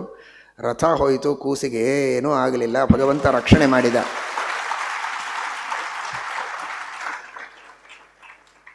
ಅಂತಹ ಶ್ರದ್ಧೆ, ವಿಶ್ವಾಸ, ಭಕ್ತಿ ಇದ್ದಾಗ ಸರಕ್ಷಿತ ರಕ್ಷತಿ ಯೋಹಿ ಗರ್ಭೆ, ಭಗವಂತ ರಕ್ಷಣೆ ಮಾಡುತ್ತಾನೆ. ಇವನಿಗೆ ಆ ಶ್ರದ್ಧೆ, ಆ ವಿಶ್ವಾಸ ಆ ಕ್ಷಣದಲ್ಲಿ ಬಂದಿಲ್ಲ. ಮಗ ರೋಹಿತ, ಆ ರೋಹಿತನನ್ನು ಹುಟ್ಟಿದ ಮಗು ಇನ್ನೂ ವೃದ್ಧಿಯಲ್ಲಿದ್ದೇವೆ, ಈಗ ಕೊಡೋದಿಲ್ಲ, 10 ದಿವಸ ಆದಮೇಲೆ ಬಾ ಅಂದ. ಸರಿಯಾಗಿ ವರುಣ 10 ದಿವಸ ಆದ ಕೂಡಲೇ ಬಂದ. ಅವನು ಸರಿಯಾದ ಸತ್ಯ ಮಾತಿಗೆ ಬೆಲೆ ಕೊಡುವವನು. ಸತ್ಯಾನೃತೆ ವಿವಿಂಚತೆ. 10-11ನೇ ದಿವಸ ಬೆಳಗ್ಗೆ ಹಾಜರಿದ್ದ. ಇನ್ನೂ ಹಲ್ಲು ಬಂದಿಲ್ಲ ಅಂದ. ಹಲ್ಲು ಬರದೇ ಇದ್ದದ್ದನ್ನು ಬಲಿ ಕೊಡೋದಕ್ಕೆ ಅಷ್ಟು ಸರಿ ಕಾಣಿಸೋದಿಲ್ಲ, ಬಚ್ಚ ಬಾಯಿ. ಆದ್ದರಿಂದ ಹಲ್ಲು ಬಂದ ಮೇಲೆ ಬಾ ಅಂದ. ಹಲ್ಲು ಬಂದ ಕೂಡಲೇ ಬಂದ. ಇದು ಹಾಲಿನ ಹಲ್ಲು, ಹೊಸ ಹಲ್ಲು ಬರಬೇಕು, ಇದು ಬಿದ್ದು ಬರಬೇಕು ಅಂದ. ಬಿದ್ದು ಬಂತು. ಇವನು ಒಳ್ಳೆ ಕ್ಷತ್ರಿಯ. ಕ್ಷತ್ರಿಯ ಅಂದಮೇಲೆ ಹೇಗೆ ತಯಾರಾಗಬೇಕು, ಒಳ್ಳೆ ಯುದ್ಧಕ್ಕೆ ಕವಚ ಹಾಕಿಕೊಂಡು ಒಳ್ಳೆ ತರುಣನಾಗಿ ಎಲ್ಲ ಕಾರ್ಯ ಮಾಡಲಿಕ್ಕೆ ಸಿದ್ಧನಾದ ಅಂದರೆ ಅಂತಹ ಒಂದು ಸಮರ್ಥ ಬಲಿಯನ್ನು ನಿನಗೆ ಕೊಟ್ಟರೆ ಚೆನ್ನಾಗಿರುತ್ತೆ ಅಂತ. ಆಮೇಲೆ ಮತ್ತೆ ಅವನು ಬರೋದರೊಳಗೆ ಅಷ್ಟೊತ್ತಿಗೆ ಈ ಹುಡುಗನಿಗೆ ತಿಳುವಳಿಕೆ ಬಂದಿತ್ತು. ನನ್ನನ್ನು ಬಲಿ ಕೊಡೋ ವಿಚಾರದೊಳಗಿದ್ದಾರೆ ಅಂತ ಗೊತ್ತಾದ ತಕ್ಷಣ ಅವನು ಅರಣ್ಯಕ್ಕೆ ಹೋಗಿದ್ದಾನೆ. ಇವನಿಗೆ ವರುಣನ ದ್ರೋಹ, ಹಾಗಾಗಿ ಹೊಟ್ಟೆಯಲ್ಲಿ ನೀರು ತುಂಬಿದೆ. ಜಲೋದರ ಒದ್ದಾಡ್ತಾ ಇದ್ದಾನೆ. ಅಯ್ಯೋ, ನನಗಾಗಿ ತಂದೆ ಒದ್ದಾಡ್ತಾ ಇದ್ದಾನೆ ಅಂತ ಅರಣ್ಯದಿಂದ ಇವನಿಗೆ ಯಾರಿಂದಲೋ ವಿಚಾರ ತಿಳಿದಿದ್ದಕ್ಕೆ ಬರಬೇಕು ಅಂದರೆ ಇಂದ್ರದೇವರು ತಡೆದಿದ್ದಾರೆ. ನೀನು ಹೋಗಬೇಡ ಅಂತ. 1 ಸಲ, 2 ಸಲ, 3 ಸಲ, 4 ಸಲ ಹೀಗೆ ಅವನು ಎಷ್ಟು ಬಾರಿ ಬರಬೇಕು ಅಂತಾನೋ ಅಷ್ಟು ಬಾರಿ ನೀನು ತೀರ್ಥಯಾತ್ರೆಯನ್ನು ಮಾಡು, ಸಂಚಾರ ಮಾಡು, ರಾಜ್ಯಕ್ಕೆ ಹೋಗಬೇಡ ಅಂತ ತೀರ್ಥಯಾತ್ರೆಯ ಮಹತ್ವವನ್ನು ಬಹಳ ಅದ್ಭುತವಾಗಿ ವರ್ಣನೆ ಮಾಡುತ್ತಾರೆ ಇಂದ್ರದೇವರು. ನೀನು ಕುಳಿತಿ ಅಂದರೆ ನಿನ್ನ ಭಾಗ್ಯ ಕುಳಿತಿದೆ ಅಂತ ಅರ್ಥ. ನೀನು ನಿಂತರೆ ನಿನ್ನ ಭಾಗ್ಯ ಊರ್ಧ್ವಸ್ತಿಷ್ಠತಿ ತಿಷ್ಠತಃ. ನೀನು ಸಂಚಾರ ಮಾಡ್ತಿದ್ದಿ ಅಂದರೆ ನಿನ್ನ ಭಾಗ್ಯ ಎಲ್ಲ ಕಡೆಗೆ ನಾಟ್ಯ ಮಾಡುತ್ತೆ. ಆದ್ದರಿಂದ ಭಾಗ್ಯ ದೈವತೆ ಕುಣಿಯಬೇಕು ಅಂದರೆ ನೀನು ಸಂಚಾರ ಮಾಡು, ತೀರ್ಥಯಾತ್ರೆ ಮಾಡು, ಮನೆಗೆ ಹೋಗಬೇಡ ಅಂತ ಈ ರೀತಿ ತಡೀತಾರೆ. ಕೊನೆಗೂ ಅವನು ತನ್ನ ಮನೆಗೆ ಬರೋ ಹೊತ್ತು ಏನಾದರೂ ಮಾಡಿ ನನ್ನ ತಂದೆಯ ರೋಗವನ್ನು ಪರಿಹಾರ ಮಾಡಬೇಕು ಅಂತ ಅವನು ಹೊರಟಾಗ ಆಜೀಗರ್ತರ ಮಗ, 3 ಜನ ಮಕ್ಕಳು, ಅದರಲ್ಲಿ ಶುನಃಪುಚ್ಛ, ಶುನಶ್ಶೇಪ, ಶುನೋಲಾಂಗೂಲ. ಹಿರಿಯ ಮಗ ನನಗೆ ಬೇಕು ಅಂತ ತಂದೆ, ಕಿರಿಯ ಮಗ ಬೇಕು ಅಂತ ತಾಯಿ. ಮಧ್ಯದಲ್ಲಿದ್ದವನನ್ನು ಇಬ್ಬರು ತಂದೆ ತಾಯಿ ತೆಗೆದುಕೊಂಡು ಹೋಗೋದಕ್ಕೆ ಒಪ್ಪಿಗೆ ಕೊಡ್ತಾರೆ. ಆ ಶುನಶ್ಶೇಪನನ್ನು ತಂದು ಆ ವರುಣ ದೇವತಾಕವಾದ ಯಜ್ಞದಲ್ಲಿ ಅವನನ್ನು ಬಲಿ ಕೊಡುವುದಕ್ಕೆ, ಪಶುವನ್ನಾಗಿ ಸಮರ್ಪಣೆ ಮಾಡುವುದಕ್ಕೆ ಯಾವಾಗ ಸಿದ್ಧನಾಗ್ತಾನೋ ಆಗ ಆ ಶುನಶ್ಶೇಪ ವಿಶೇಷವಾಗಿ ಅಲ್ಲಿರುವಂತಹ ವಿಶ್ವೇದೇವತೆಗಳು, ಪ್ರಜಾಪತಿ, ಸೂರ್ಯ ಮೊದಲಾದ ಎಲ್ಲರನ್ನೂ ಸ್ತೋತ್ರ ಮಾಡ್ತಾನೆ. ಹೇಗೆ ರಥ ಕೂಸಿನ ಮೇಲೆ ಸಾಗಿದರೂ ಕೂಸು ಸಾಯಲಿಲ್ಲ, ಹಾಗೆ ಇವನನ್ನು ಆ ಬಲಿಪಶುವನ್ನಾಗಿ ಕೊಡಬೇಕು ಅಂತ ಯೂಪದಲ್ಲಿ ಕಟ್ಟಿ ಇನ್ನೇನು ಪಶುವನ್ನಾಗಿ ಅರ್ಪಿಸಬೇಕು ಅಂದರೆ ದೇವತೆಗಳು ಅವನನ್ನು ಮೋಚನೆ ಮಾಡಿಸಿ ಅವನಿಗೆ ಅನುಗ್ರಹ ಮಾಡಿದ್ದಾರೆ. ಶುನಶ್ಶೇಪನೂ ಬದುಕಿದ, ಈಚೆಗೆ ರೋಹಿತನೂ ಬದುಕಿದ. ಇವನ ಜಲೋದರ ರೋಗವೂ ಪರಿಹಾರ ಆಗಿದೆ. ಇವನೇ ಮುಂದೆ ಪೂರ್ಣವಾಗಿ ಸತ್ಯವಂತನಾಗಿ ವಿಶ್ವಾಮಿತ್ರರನ್ನು ವಿಶೇಷವಾಗಿ ಸಂತೋಷಪಡಿಸಿ ಅವರ ಅನುಗ್ರಹಕ್ಕೆ ಪಾತ್ರನಾಗಿದ್ದಾನೆ ಅಂತ ಹರಿಶ್ಚಂದ್ರನ ಕಥೆಯನ್ನು ಹೇಳ್ತಾರೆ. ಯಾವುದಾದರೂ ಹರಿಕೆಯನ್ನು ಬೇಡಿಕೊಂಡ್ರೆ ಮೊದಲನೇದ್ದು ಅದನ್ನು ನೆನಪಿಟ್ಕೋಬೇಕು. ಕೆಲವರು ಮರ್ತೇ ಬಿಡ್ತಾರೆ. ನೆನಪಿಟ್ಟುಕೊಂಡು ಸರಿಯಾಗಿ ಅದನ್ನು ಪರಿಪಾಲನೆ ಮಾಡಬೇಕು. ಯಾವ ರೀತಿ ಹರಿಕೆ ಹೊತ್ತರೆ ತನಗೆ ಮಾಡಲಿಕ್ಕೆ ಸಾಧ್ಯ ಇದೆಯೋ ಅಂಥ ಹರಿಕೆಯನ್ನೇ ಹೊರಬೇಕೇ ಹೊರತು ಆಗದೇ ಇರೋದನ್ನೆಲ್ಲ ಹರಿಕೆ ಹೊರಬಾರದು ಅಂತ ತಿಳಿಸ್ತಾರೆ. ಕೆಲವು ಸಣ್ಣ ಸಣ್ಣದು ಬೇಡ್ಕೊಂಡಿರ್ತಾರೆ. ನಾನು ಪರೀಕ್ಷೆಯಲ್ಲಿ ಪಾಸಾದರೆ ನಮ್ಮ ಅಪ್ಪನ ತಲೆ ಕೂದಲು ಕೊಡ್ತೇನೆ ವೆಂಕಪ್ಪನಿಗೆ. ತಾನು ಕೊಡೋದಿಲ್ಲಂತೆ, ಅವರಪ್ಪ ಕೊಡಬೇಕು ಅಂತ. ಇರಲಿ, ಪರವಾಗಿಲ್ಲ, ಅಷ್ಟರ ಮಟ್ಟಿಗೆ ನಡೀತದೆ. ಅದು ಬಿಟ್ಟು ಅಪ್ಪನ ಪ್ರಾಣವನ್ನೇ ಕೊಡ್ತೇನೆ ಅಂತ ಬೇಡ್ಕೋಬಾರ್ದು ಅಷ್ಟೆ. ಈ ರೀತಿ ಈ ಹರಿಶ್ಚಂದ್ರನ ಚರಿತ್ರೆಯನ್ನು ತಿಳಿಸ್ತಾರೆ. ಮುಂದೆ ಇದೇ ವಂಶದಲ್ಲಿ ಬಾಹುಕ ಅಂತ ರಾಜ ಆಗ್ತಾನೆ. ರಾಜ್ಯದಲ್ಲಿ ಅವನಿಗೆ ಯುದ್ಧ ಆಡುವಾಗ ಸೋಲಾಗ್ತದೆ. ಅರಣ್ಯಕ್ಕೆ ಹೋಗ್ತಾನೆ. ವಯಸ್ಸಾದ ಮೇಲೆ ತೀರಿ ಹೋಗ್ತಾನೆ. ತನ್ನ ಮಡದಿಯಲ್ಲಿ ಗರ್ಭಧಾರಣೆಯನ್ನು ಮಾಡಿಸಿರ್ತಾನೆ. ಆದರೆ ಮಗುವಿನ ಜನನದ ಮೊದಲೇ ತಾನು ಮೃತಿಯನ್ನು ಹೊಂದುತ್ತಾನೆ. ಆ ಸಂದರ್ಭದಲ್ಲಿ ಹೆಂಡತಿ ಸಹಗಮನ ಹೋಗಬೇಕು ಅಂತ ಹೊರಟ್ರೆ ಔರ್ವ ಅಂತ ಓರ್ವ ಋಷಿ ಬಂದು ಉಪದೇಶ ಮಾಡ್ತಾನೆ. ನಿನ್ನ ಹೊಟ್ಟೆಯಲ್ಲಿರುವ ಗರ್ಭ ಅದನ್ನು ಸಂಹಾರ ಮಾಡೋದಕ್ಕೆ, ಅದನ್ನು ಚಿತೆಯ ಮೇಲೆ ಏರಿಸುವುದಕ್ಕೆ ನಿನಗೆ ಅಧಿಕಾರ ಇಲ್ಲ. ಗರ್ಭಿಣಿ ಸ್ತ್ರೀ ಆದದ್ದರಿಂದ ನೀನು ಸಹಗಮನ ಹೋಗಬಾರದು ಅಂತ ಹೇಳ್ತಾರೆ. ಆದರೆ ಅನೇಕ ಜನ ಮಡದಿಯರಲ್ಲಿ ಇವಳಿಗೆ ಮಾತ್ರ ಗರ್ಭಧಾರಣೆಯಾಗಿರುತ್ತದೆ ಎನ್ನುವುದಕ್ಕೆ ಸವತಿಯರು ಯಥಾ ಪ್ರಕಾರ ಹಿಂದೆ ಕಥೆ ಕೇಳಿದ್ದೀರೆಲ್ಲ ಹಾಗೆ ವಿಷ ಕುಡಿಸಿರ್ತಾರೆ. ಆದರೆ ಭಗವಂತನ ಸಂಕಲ್ಪ ನೋಡಿ, ಅಲ್ಲಿ ಆ ಚಿತ್ರಕೇತು ರಾಜನ ಮಡದಿ ಕೃತದ್ಯುತಿಯಲ್ಲಿ ಗರ್ಭದೊಳಗೆ ವಿಷ ಸೇರಿದರೆ ಆ ಮೃತವಾಗಿ ಹುಟ್ಟುವಂತಹ ಪ್ರಸಂಗ ಬಂತು. ಗರ್ಭದಲ್ಲಿ ಅಲ್ಲ, ಹುಟ್ಟಿದ ಮೇಲೆ ವಿಷ ಕುಡಿಸಿದ್ದಕ್ಕೆ ಆ ಮಗು ಸತ್ತೋಯ್ತು. ಆದರೆ ಇಲ್ಲಿ ಗರ್ಭದೊಳಗೇ ವಿಷವನ್ನು ಪ್ರವೇಶ ಮಾಡಿಸಿದರೂ ಕೂಡ ಸಾಯಲಿಲ್ಲ. ಮಗು ವಿಷಸಹಿತವಾಗಿ ಹುಟ್ಟಿದೆ. ಗರ ಅಂದರೆ ವಿಷ. ವಿಷಸಹಿತವಾಗಿ ಹುಟ್ಟಿದ್ದರಿಂದ ಅವನಿಗೆ ಸಗರ ಅಂತ ಹೆಸರು ಬಂತು. ಅಂದರೆ ಭಗವಂತನ ಸಂಕಲ್ಪ ಇದ್ದರೆ ವಿಷ ಕುಡಿದರೂ ಸಾಯಬೇಕು ಅಂತಿಲ್ಲ. ವಿಷಮಪ್ಯಮೃತಂ ಕ್ವಚಿತ್ ಭವೇತ್ ಅಮೃತಂ ವಾ ವಿಷಮೀಶ್ವರೇಚ್ಛಯ. ವಿಷ ಕುಡಿದರೂ ಸಾಯಲಿಲ್ಲ ಅವನು. ಭಗವಂತನ ಸಂಕಲ್ಪ. ವಿಷದಲ್ಲಿ ಪರಮಾತ್ಮ ಇದ್ದಾನೆ. ಅದರ ಸತ್ತಾ ಪ್ರತೀತಿ ಪ್ರವೃತ್ತಿಗಳಿಗೆ ಭಗವಂತ ಕಾರಣ. ದ್ರವ್ಯಂ ಕರ್ಮಚ ಕಾಲಶ್ಚ ಸ್ವಭಾವೋ ಜೀವ ಏವಚ. ವಿಷದ ಸ್ವಭಾವ ಏನು? ಸಾಯಿಸುವ ಸ್ವಭಾವ.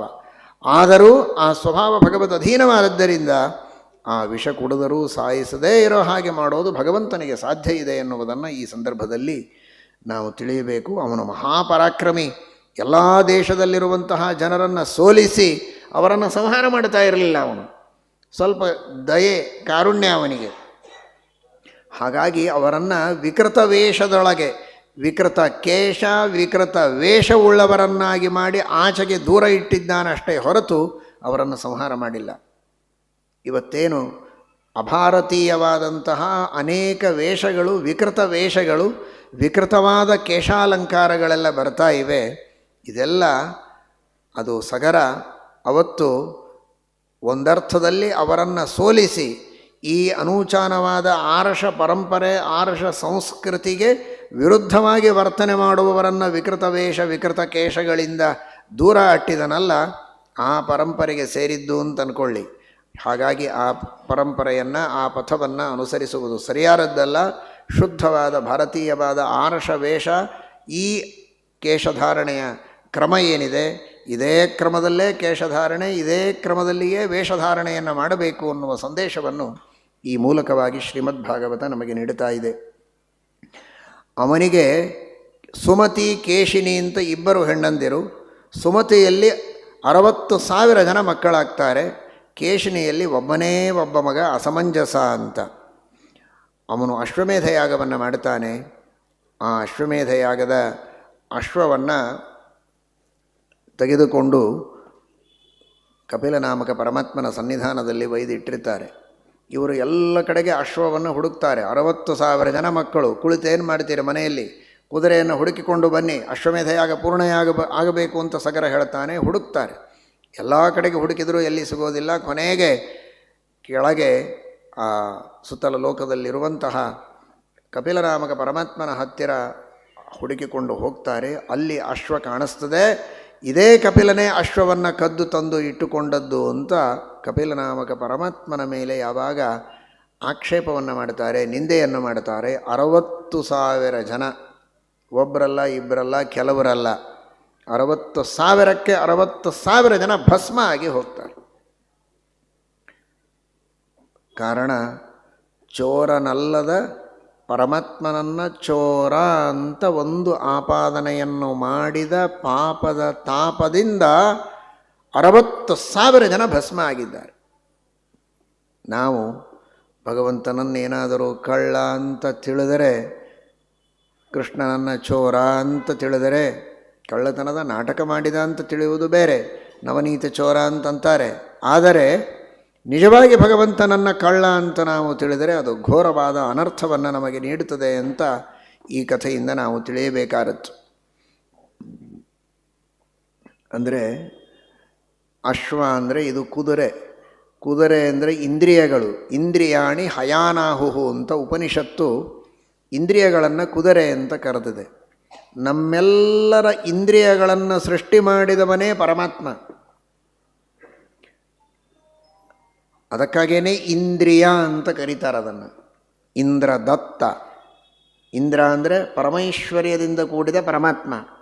ಅಂತಹ ಪರಮಾತ್ಮನಿಂದ ಕೊಡಲ್ಪಟ್ಟದ್ದು ಅನ್ನುವುದಕ್ಕೆ ಅದನ್ನು ಇಂದ್ರಿಯ ಅಂತ ಕರೆಯೋದು. ಇಂದ್ರ ದತ್ತ, ಇಂದ್ರ ಜುಷ್ಟ ಇತ್ಯಾದಿ ಅನೇಕ ಅರ್ಥಗಳಲ್ಲಿ ಆ ರೂಪದ ನಿಷ್ಪತ್ತಿಯನ್ನು ವ್ಯಾಕರಣದಲ್ಲಿ ಮಾಡ್ತಾರೆ. ಹಾಗಾಗಿ ನಿಜವಾದ ಇಂದ್ರ ಅಂದರೆ ಪರಮೇಶ್ವರ, ಪರಮಾತ್ಮ, ಅವನೇ ಕೊಟ್ಟದ್ದು. ಆ ಎಲ್ಲ ಇಂದ್ರಿಯಗಳ ಉಪಯೋಗ ಆ ಭಗವಂತನ ಸೇವೆಗೆ ಆಗಬೇಕು. ಹಾಗಾಗಿ ಕುದುರೆ ಇಂದ್ರಿಯ ಇದು ಕಪಿಲನಾಮಕ ಪರಮಾತ್ಮನ ಹತ್ತಿರ ಹೋಗಿದೆ. ಇದರರ್ಥ ನಮ್ಮೆಲ್ಲರ ಇಂದ್ರಿಯಗಳು ಆ ಭಗವಂತನ ಸೇವೆಗೆ ಮೀಸಲಾಗಿದ್ದಂತೆ. ಹಾಗಿದ್ದರೆ ಸಂತೋಷ ಪಡಬೇಕು. ನಮ್ಮ ಇಂದ್ರಿಯಗಳು ದೇವರ ಸೇವೆಯನ್ನು ಮಾಡ್ತಾ ಇವೆಯಲ್ಲ ಅಂತ ಅಸೂಯೆಪಟ್ಟು ಅಯ್ಯೋ ನಾನು ಸುಮ್ಮನೆ ವ್ಯರ್ಥ ಕಾಲಹರಣ ಮಾಡ್ತಾ ಇದ್ದೇನೆ ದೇವರ ಸೇವೆ ಸೇವೆ ಅಂತ, ಇದೇ ಇಂದ್ರಿಯಗಳಿಂದ ಬೇರೆ ಏನಾದರೂ ಒಳ್ಳೆಯ ವಿಷಯ ಭೋಗಗಳನ್ನು ಮಾಡಿದರೆ ಎಷ್ಟು ಚೆನ್ನಾಗಿರುತ್ತೆ ಅಂತ ನಾವೇನಾದರೂ ಆಲೋಚನೆ ಮಾಡಿದರೆ ನಮ್ಮ ಜನ್ಮ ಪೂರ್ಣ ಹಾಳಾಗಿ ಹೋಗುತ್ತೆ ಎನ್ನುವುದು ಇದರೊಳಗಿನ ಆಂತರಿಕ ಸಂದೇಶ. ದೇವರ ಹತ್ತಿರ ಕುದುರೆ ಹೋಗಿದೆ ಅಂದರೆ ಸಂತೋಷ ಪಡಬೇಕು. ಇಂದ್ರಿಯಗಳು ದೇವರ ಸೇವೆ ಮಾಡ್ತವೆ ಅಂದರೆ ಸಂತೋಷ ಪಡಬೇಕಾಗಿತ್ತು. ಅವರೆಲ್ಲ ಭಸ್ಮ ಆಗಿದ್ದಾರೆ. ಭಾಗವತ ಹೇಳ್ತದೆ, ಕೆಲವರಂತಾರೆ ಆ ಕಪಿಲನಾಮಕ ಪರಮಾತ್ಮನ ಕೋಪದಿಂದ ಇವರೆಲ್ಲ ಸುಟ್ಟೋದರು ಅಂತ. ನಸಾಧುವಾದೋ ಮುನಿಕೋಪ ಭರ್ಜಿತಾಹ ನೃಪೇಂದ್ರ ಪುತ್ರ ಇತಿ ಸತ್ವಧಾಮನಿ ಕಥಂ ತಮೋ ರೋಷಮಯಂ ವಿಭಾವ್ಯತೆ ಜಗತ್ ಪವಿತ್ರಾತ್ಮನಿ ಖೇ ರಜೋ ಭುವಃ. ಪರಮಾತ್ಮನ ಕೋಪದಿಂದ ಸುಟ್ಟಿದ್ದಾರೆ ಅಂತನಬೇಡಿ. ದೇವರಿಗೆಲ್ಲಿಯ ಕೋಪ? ಸತ್ವರಜಸ್ತಮೋ ಗುಣಗಳನ್ನು ಮೀರಿ ನಿಂತಹ ಪರಮಾತ್ಮ. ತಮೋಗುಣವೇ ಇಲ್ಲ. ತಮೋಗುಣವನ್ನು ಮೀರಿ ನಿಂತವನಿಗೆ ಕೋಪ ಎಲ್ಲಿ? ಭೂಮಿಯ ಹೊಲಸು ಆಕಾಶದಲ್ಲಿರುವುದಕ್ಕೆ ಸಾಧ್ಯವೋ ಹಾಗೆ ತಮೋಗುಣದ ಕಾರ್ಯವಾದ ಕೋಪ ಗುಣಾತೀತನಾದ ಪರಮಾತ್ಮನಲ್ಲಿ ಇರುವುದಕ್ಕೆ ಸಾಧ್ಯ ಇಲ್ಲ. ಎಲ್ಲಿಯಾದರೂ ಪರಮಾತ್ಮ ಕೋಪ ತೋರಿಸ್ತಾನೆ ಅಂದರೆ ಯಾದವಾರ್ಯರು ವ್ಯಾಖ್ಯಾನ ಮಾಡ್ತಾರೆ, ಪರಮಾತ್ಮನಲ್ಲಿ ಕೋಪ ಅಂದರೆ ಪ್ರತೀಪ ಬುದ್ಧಿ, ಸಂತಾಪರೂಪವಾದ ಕ್ರೋಧ ಪರಮಾತ್ಮನಿಗಿಲ್ಲ. ದುರ್ಜನರಿಗೆ ಶಿಕ್ಷೆ ಕೊಡಬೇಕು ಅಂತ ಪರಮಾತ್ಮ ಏನೊಂದು ಸಂಕಲ್ಪ ಮಾಡ್ತಾನೆ, ಅದೇ ಕೋಪ. ಹೊರತು ಸಂತಾಪ ಪರಮಾತ್ಮನಿಗಿಲ್ಲ. ಕಪಿಲನ ಸಂತಾಪದಿಂದ ಇವರು ಸುಟ್ಟರು ಅಂತ ತಿಳಿದುಕೊಳ್ಳಬಾರದು ಅಂತ. ಈಚೆಗೆ ಸಗರ ಕುದುರೆಯೂ ಹೋಯಿತು, ಮಕ್ಕಳು ಹೋದರು, ಏನು ಮಾಡಬೇಕು ಅಂತ ಗೊತ್ತಾಗಲಿಲ್ಲ. ಇನ್ನೊಬ್ಬ ಮಗ ಅಸಮಂಜಸ. ಆ ಅಸಮಂಜಸ ಅವನು ಅಲ್ಲಿ ಇಲ್ಲಿ ಆಟ ಆಡುವಾಗ ಮಕ್ಕಳನ್ನು ತೆಗೆದುಕೊಂಡು ಹೋಗಿ ಆ ಅಯೋಧ್ಯೆಯಲ್ಲಿರುವ ಸರಯೂ ನದಿಯಲ್ಲಿ ಎಸೀತಾ ಇದ್ದ. ಪ್ರಜೆಗಳ ಮಕ್ಕಳನ್ನು. ರಾಜ ಅಂದ, ಇಂಥ ಮಗನನ್ನು ತಗೊಂಡು ಏನು ಮಾಡಬೇಕು? ನಾವು ಪ್ರಜಾಪಾಲಕರು, ಇವನು ಪ್ರಜಾಹಿಂಸಕ, ಇವನು ನನ್ನ ಮನೆಯಲ್ಲಿ ಇರೋದಕ್ಕೆ ಯೋಗ್ಯನಲ್ಲ ಅಂತ ಅವನನ್ನು ಮನೆ ಬಿಟ್ಟು ಹೊರಗೆ ಹಾಕಿಬಿಟ್ಟಿದ್ದಾನೆ. ಆದರೆ ಅವನು ಮಹಾಯೋಗಿ, ಅವನು ಮಹಾಜ್ಞಾನಿ. ಹೋಗುವಾಗ ತಾನು ಅರಣ್ಯಕ್ಕೆ ಎಷ್ಟೆಲ್ಲ ಮಕ್ಕಳನ್ನು ಸರಯುವಿನಲ್ಲಿ ಮುಳುಗಿಸಿ ಕೊಂದಿದ್ನೋ ಅವರೆಲ್ಲರನ್ನು ತಂದು ವಾಪಸ್ ಕೊಟ್ಟು ಹೋಗಿಬಿಟ್ಟ. ಸತ್ತವರನ್ನು ಬದುಕಿಸಿ ಆಶ್ಚರ್ಯ ಆಯಿತು. ಅಯ್ಯೋ, ನೀನು ಮಹಾಸಮರ್ಥ ತಪಸ್ವಿ ಮಹಾಯೋಗಿ, ನೀನು ಬಿಟ್ಟು ಹೋಗಬೇಡ, ನಮ್ಮ ಊರಲ್ಲೇ ಇರಬೇಕು, ಸತ್ತವ್ರನ್ನೆಲ್ಲ ಬದುಕಿಸ್ತಿ ಅಂದರೆ ಬಹಳ ಒಳ್ಳೆಯದಾಯಿತು, ಸ್ಮಶಾನವನ್ನೇ ತೆಗೆದು ಬಿಡ್ತೇವೆ, ಎಲ್ಲರನ್ನೂ ನಿನ್ನ ಹತ್ರ ಕಳಿಸ್ತೀವಿ ಇನ್ನು ಮೇಲೆ ಅಂತ. ಅದಕ್ಕೆ ನಾನು ಇರೋದಿಲ್ಲ ಅಂದ, ಹೊರಟೇ ಬಿಟ್ಟ. ಅವನ ಹೆಸರು ಅಸಮಂಜಸ ಅಂತ. ತಲೆ ಸರಿಯಿಲ್ಲ ಅನ್ನೋದಕ್ಕೆ ಅಸಮಂಜಸ ಅಂತ ಹೆಸರಿಟ್ಟಿದ್ರು ಅವನಿಗೆ. ಆದರೆ ನಿಜವಾಗಿಯೂ ಅವನು ಅಸಮಂಜಸ. ಅಕಾರವಾಚ್ಯನಾದ ಪರಮಾತ್ಮನಲ್ಲಿಯೇ ಅವನ ಮನಸ್ಸು ಸಮಂಜಸವಾಗಿ ಯಾವಾಗಲೂ ಧ್ಯಾನವನ್ನು ಮಾಡ್ತಾ ಇತ್ತು. ಲೋಕವ್ಯವಹಾರ ಬೇಡಾಗಿತ್ತು. ಹೋಗೋದಕ್ಕೆ ಬಿಡೋದಿಲ್ಲ ಅಂತ ಒಂದು ನೆಪ ಮಾಡಿದ ಅಷ್ಟೇ. ಇವನು ಹುಚ್ಚ ಅಂತ ಅನಿಸಿಕೊಂಡು ಮನೆಯಿಂದ ಹೊರಟು ಹೋಗಿದ್ದಾನೆ. ಆದರೆ ಮದುವೆಯಾಗಿತ್ತು. ಅವನ ಮಗ ಅಂಶುಮಾನ್, ಅವನು ಕಪಿಲನಾಮಕ ಪರಮಾತ್ಮನ ಹತ್ತಿರ ಬಂದು ಪ್ರಾರ್ಥನೆಯನ್ನು ಮಾಡ್ತಾನೆ. ನಮ್ಮ 60,000 ಜನ ನನ್ನ ಕಕ್ಕಂದಿರು, ಅವರೆಲ್ಲರನ್ನ ಉದ್ಧಾರ ಮಾಡಬೇಕು ಅಂತ. ಅವನು ಹೇಳಿದ, ಇಲ್ಲಿ ಕುದುರೆ ಇದೆ, ಬೇಕಾದರೆ ತೊಗೊಂಡು ಹೋಗು, ಯಜ್ಞ ಮಾಡು. ಬಂದು ನಮಸ್ಕಾರ ಮಾಡಿ ಕುದುರೆ ತೊಗೊಂಡು ಹೋಗಿದ್ದರೆ ನಾನು ಬೇಡ ಅಂತಿರಲಿಲ್ಲ. ಏನೋ ಗಲಾಟೆ ಮಾಡಿಕೊಂಡು ತಾವೇ ಸತ್ತೋದರು. ಅವರೆಲ್ಲರನ್ನ ಉದ್ಧಾರ ಮಾಡಬೇಕಲ್ಲ, ಏನು ಕುದುರೆ ತೆಗೆದುಕೊಂಡು ಹೋಗ್ತೇನೆ, ಯಜ್ಞ ಪೂರ್ಣವಾಗ್ತದೆ. ಆ 60,000 ಜನ ಪಿತೃಗಳ ಉದ್ಧಾರ ಆಗೋದು ಹೇಗೆ ಅಂತ, ಗಂಗೆಯನ್ನು ನೀನೇನಾದರೂ ಮೇಲೆಯಿಂದ ಕೆಳಗೆ ಕರೆದುಕೊಂಡು ಬಂದರೆ, ಗಂಗೆ, ಆ ಸ್ವರ್ಗದಲ್ಲಿರುವ ಗಂಗೆಯನ್ನು ಭೂಲೋಕಕ್ಕೆ ಕರೆದುಕೊಂಡು ಬಂದು ಗಂಗೆ ಇವರ ಮೇಲೆ ಹರಿದು ಹೋದರೆ ಇವರ ಉದ್ಧಾರ, ಇಲ್ಲದೇ ಇದ್ದರೆ ಉದ್ಧಾರ ಇಲ್ಲ ಅಂತ ಕಪಿಲನಾಮಕ ಪರಮಾತ್ಮ ಹೇಳಿದ್ದಾನೆ. ನೋಡಿ, ಕಪಾಯಾದ್ ಗುಣೇಶಃ ಕಪಿಲ ಕರ್ಮಬಂಧಾತ್, ಕರ್ಮಬಂಧನದಿಂದ ಮೋಚನೆ ಮಾಡಬೇಕಾದವನು ಕಪಿಲ. ನಮ್ಮೆಲ್ಲರ ಪಾಪ ಕರ್ಮಗಳ ಬಂಧನದಿಂದ ನಮ್ಮನ್ನು ಮೋಚನೆ ಮಾಡಿ ಉದ್ಧಾರ ಮಾಡುವುದಕ್ಕೆ ಒಂದು ಶ್ರೇಷ್ಠವಾದ ಉಪಾಯ ಅದು ಗಂಗೆ ಅನ್ನೋದಕ್ಕಾಗಿ ಆ ಕರ್ಮಬಂಧ ಮೋಚಕನಾದ ಕಪಿಲನೇ ಆದೇಶ ಮಾಡಿ ಸ್ವರ್ಗದ ಗಂಗೆಯನ್ನು ಭೂಮಿಗೆ ಇಳಿಯುವಂತೆ ಮಾಡಿದ್ದಾನೆ ಮಹಾನುಭಾವ ಪರಮಾತ್ಮ. ಗಂಗೆಯನ್ನು ತಾನೇ ತನ್ನ ಕಾಲಿನಿಂದ ತ್ರಿವಿಕ್ರಮ ರೂಪದಲ್ಲಿ ಸೃಷ್ಟಿ ಮಾಡಿದರೆ ಕಪಿಲ ರೂಪದಿಂದ ಆದೇಶ ಮಾಡಿ ಅದು ಹರಿಯುವಂತೆ ಮಾಡಿದ್ದಾನೆ ಭೂಮಿಗೆ. ಆದರೆ ಅಂಶುಮಾನ್ ತಪಸ್ಸು ಮಾಡಿದ, ಅವನಿಂದ ಆಗಲಿಲ್ಲ. ದಿಲೀಪ ಅವನ ಮಗ, ಆಗಲಿಲ್ಲ. ಅವನ ಮಗ ಭಗೀರಥ ಮಹಾಪ್ರಯತ್ನವನ್ನು ಮಾಡಿ ತಪಸ್ಸು ಮಾಡಿ ಗಂಗೆಯನ್ನು ಸಾಕ್ಷಾತ್ಕಾರ ಮಾಡಿಕೊಂಡಿದ್ದಾನೆ. ಗಂಗೆ ಬರುವುದಕ್ಕೆ ಒಪ್ಪಿದ್ದಾಳೆ. 2 ಕೇಳಿದ್ದಾಳೆ. 1, ಎಲ್ಲರೂ ನಾನು ಸ್ವರ್ಗದೊಳಗೆ ಇದ್ದೆ, ಪುಣ್ಯವಂತರೇ ಇದ್ದರೂ ಸಮಸ್ಯೆ ಇರಲಿಲ್ಲ. ಇಲ್ಲಿ ಮಹಾಪಾಪಿಗಳು ಭೂಮಿಯಲ್ಲಿದ್ದ ಜನ, ಅವರೆಲ್ಲ ನನ್ನಲ್ಲಿ ಬಂದು ಪಾಪ ಬಿಟ್ಟರೆ ನನ್ನ ಪಾಪ ಪರಿಹಾರ ಆಗೋದು ಹೇಗೆ, ಅದಕ್ಕೊಂದು ನೀನು ಉಪಾಯ ಹೇಳಬೇಕು. 2ನೇದ್ದು, ನನ್ನ ವೇಗ ರಭಸ ಅದು ಬಹಳ. ಆ ರಭಸವನ್ನು ಭೂಮಿಗೆ ತಡೆಯೋದಕ್ಕಾಗೋದಿಲ್ಲ. ಮಧ್ಯದಲ್ಲಿ ಯಾರಾದರೂ ಅದನ್ನು ತಡೆದು ನಿಧಾನವಾಗಿ ಬಿಡಬೇಕು. ಅಂಥವರು ಯಾರು? ಇದೆರಡಕ್ಕೆ ಉತ್ತರ ಕೊಡು ಅಂತ. 1ನೇ ಪ್ರಶ್ನೆಗೆ ಮೊದಲು ಉತ್ತರ ಕೊಟ್ಟುಬಿಟ್ಟ. ಯಾರು ಭಗವದ್ಭಕ್ತರೋ ಜ್ಞಾನಿಗಳೋ, ತೀರ್ಥೀಕುರುವಂತೆ ತೀರ್ಥಾನಿ ಸ್ವಾತ್ಮಸ್ಥೇನ ಗದಾಭೃತ, ಹೃದಯದಲ್ಲಿ ಭಗವಂತನನ್ನು ಹೊತ್ತವರು, ಅಂಥವರು ನಿನ್ನಲ್ಲಿ ಸ್ನಾನ ಮಾಡಿದರೆ ನಿನ್ನ ಪಾಪಗಳ ಪರಿಹಾರ ಆಗಿಬಿಡುತ್ತದೆ, ನಿನಗೇನು ಪಾಪದ ಲೇಪ ಇರೋದಿಲ್ಲ. ಸರಿ, 1 ಪ್ರಶ್ನೆಗೆ ಉತ್ತರ ಆಯಿತು. ನನ್ನ ವೇಗವನ್ನು ತಡೆಯುವವರು ಯಾರು ಅಂತ, ರುದ್ರದೇವರು ಅಂತ ಹೇಳ್ತಾನೆ. ಹಾಗಾದರೆ ರುದ್ರದೇವರನ್ನು ಕುರಿತು ಮತ್ತೆ ತಪಸ್ಸು ಮಾಡಿ ಅವರನ್ನು ಒಲಿಸಿಕೊಂಡು ಗಂಗೆಯನ್ನು ಅವತಾರ ಮಾಡುವುದಕ್ಕೆ ಪ್ರಾರ್ಥನೆ ಮಾಡಿದ್ದಾನೆ. ಅತೀ ರಭಸದಿಂದ ಗಂಗೆ ಬಂದಿದ್ದಾಳೆ. ಸ್ವಲ್ಪ ಅಹಂಕಾರ ಬಂತು ಅಂತಂತಾರೆ ಗಂಗೆಗೆ. ನನ್ನ ರಭಸವನ್ನು ತಡೆಯುವ ಶಕ್ತಿ ರುದ್ರದೇವರಿಗಾದರೂ ಇದೆಯಾ ಅಂತ. ಅಂತಹ ಸಮರ್ಥರು ಮಹಾನುಭಾವರು ರುದ್ರದೇವರು, ಅಹಂಕಾರ ತತ್ವಾಭಿಮಾನಿಗಳು, ಇಡೀ ಜಗತ್ತನ್ನು ವ್ಯಾಪಿಸಿದವರು. ಪಂಚಭೂತಾತ್ಮಕವಾದ ಈ ಜಗತ್ತಿನಲ್ಲಿ ತುಂಬಿ ನಿಂತ ಆ ರುದ್ರದೇವರಿಗೆ ಈ ಗಂಗೆಯನ್ನು ಶಿರಸಾಧಾರಣೆ ಮಾಡೋದೇನು ಬಹಳ ದೊಡ್ಡ ಕೆಲಸ ಅಲ್ಲ. 1 ಹನಿ ಕೆಳಗೆ ಬೀಳದೇ ಇರೋ ಹಾಗೆ ಧಾರಣೆ ಮಾಡಿದ್ದಾರೆ ರುದ್ರದೇವರು. ಸುರಧುನಿ ಕಪರ್ದೋಧಿರುಹೇ, ಅವರ ಕಪರ್ದವನ್ನು ಏರಿ ಕುಳಿತಿದ್ದಾಳೆ. ಮತ್ತೆ ಪುನಃ ತಪಸ್ಸು ಮಾಡಿ ರುದ್ರದೇವರನ್ನು ಒಲಿಸಿಕೊಂಡಾಗ ಅವಳನ್ನು ಕೆಳಗೆ ಬಿಟ್ಟಿದ್ದಾರೆ. ರುದ್ರದೇವರ ಜಟೆಯಿಂದ ಹರಿದು ಕೆಳಗೆ ಬರ್ತಾ ಇದ್ದಾಳೆ. ಆ ಗಂಗೆಯ ಸಂಗ ಇವರ ಭಸ್ಮಕ್ಕೆ ಆಗಿದೆ. ಭಸ್ಮೀಭೂತಾಂಗ ಸಂಗೇನ ಸ್ವರ್ಯಾತಾಹ ಸಗರಾತ್ಮಜಾಹ ಕಿಂ ಪುನಃ ಶ್ರದ್ಧಯಾ ದೇವೀಂ ಏ ಸೇವಂತೆ ಧೃತವ್ರತಾಹ ಅಂತಾರೆ ಶುಕಾಚಾರ್ಯರು. ಭಕ್ತಿಯಿಂದ ಸ್ನಾನ ಮಾಡಿದ್ದಲ್ಲ, ಅವರು ಸ್ನಾನ ಮಾಡಿಲ್ಲ, ಅವರ ಅಸ್ಥಿಗಳನ್ನೂ ಹಾಕಿಲ್ಲ, ಎಲ್ಲ ಭಸ್ಮ ಆಗಿ ಬೂದಿಯಾಗಿ ಬಿದ್ದಿದೆ, ಏನೇನೂ ಅವಶೇಷ ಸಿಕ್ಕಿಲ್ಲ. ಅಂತಹ ಭಸ್ಮಕ್ಕೆ ಗಂಗೆಯ ಸಂಗ ಆದದ್ದಕ್ಕೆ ಆ ಎಲ್ಲ 60,000 ಜನ ಸಗರನ ಮಕ್ಕಳಿಗೆ ಸ್ವರ್ಗ ಆಗಿದೆ, ಉತ್ತಮವಾದಂತಹ ಲೋಕಪ್ರಾಪ್ತಿಯಾಗಿದೆ. ಅಂದರೆ ಬದುಕಿದಾಗ ಭಕ್ತಿಯಿಂದ ಶ್ರದ್ಧೆಯಿಂದ ಅನುಸಂಧಾನಪೂರ್ವಕವಾಗಿ ಗಂಗೆಯಲ್ಲಿ ಮಿಂದರೆ ಇನ್ನೆಂತಹ ಮಹಾ ಸೌಭಾಗ್ಯ ಸಿಗಲಿಕ್ಕಿಲ್ಲ ಅಂತ ಆಲೋಚನೆ ಮಾಡಿ ಅಂತ ಶುಕಾಚಾರ್ಯರು ಹೇಳ್ತಾರೆ. ಆ ಭಕ್ತಿ ಶ್ರದ್ಧೆಗಳಿಂದ ಗಂಗೆಯಲ್ಲಿ ಸ್ನಾನ ಮಾಡಬೇಕು. ಗಂಗೆಯಲ್ಲಿ ಸ್ನಾನ ಮಾಡುವುದು ಮಾತ್ರ ಅಲ್ಲ, ಮನೆಯಲ್ಲಿ ಸ್ನಾನ ಮಾಡುವಾಗಲೂ ಗಂಗೆಯ ಸ್ಮರಣೆಯನ್ನು ಅಷ್ಟು ಭಕ್ತಿಯಿಂದ ಮಾಡಬೇಕು. ಗಂಗಾ ಗಂಗೇತಿಯೋ ಬ್ರೂಯಾತ್ ಯೋಜನಾನಾಂ ಶತೈರಪಿ, ಯೋಜನಾನಾಂ ಶತೈ ವ್ಯವಹಿತೋಪಿ, 100 ಯೋಜನೆಗಳ ದೂರದಲ್ಲಿದ್ದ ವ್ಯಕ್ತಿಯೂ ಕೂಡ ಭಕ್ತಿಯಿಂದ ಗಂಗೆಯ ಸ್ಮರಣೆ ಮಾಡಿದರೆ ಅವನ ಪಾಪಗಳ ಪರಿಹಾರ ಆಗ್ತದೆ ಎಂಬುದಾಗಿ ಶಾಸ್ತ್ರದಲ್ಲಿ ತಿಳಿಸಿಕೊಟ್ಟಿದ್ದಾರೆ.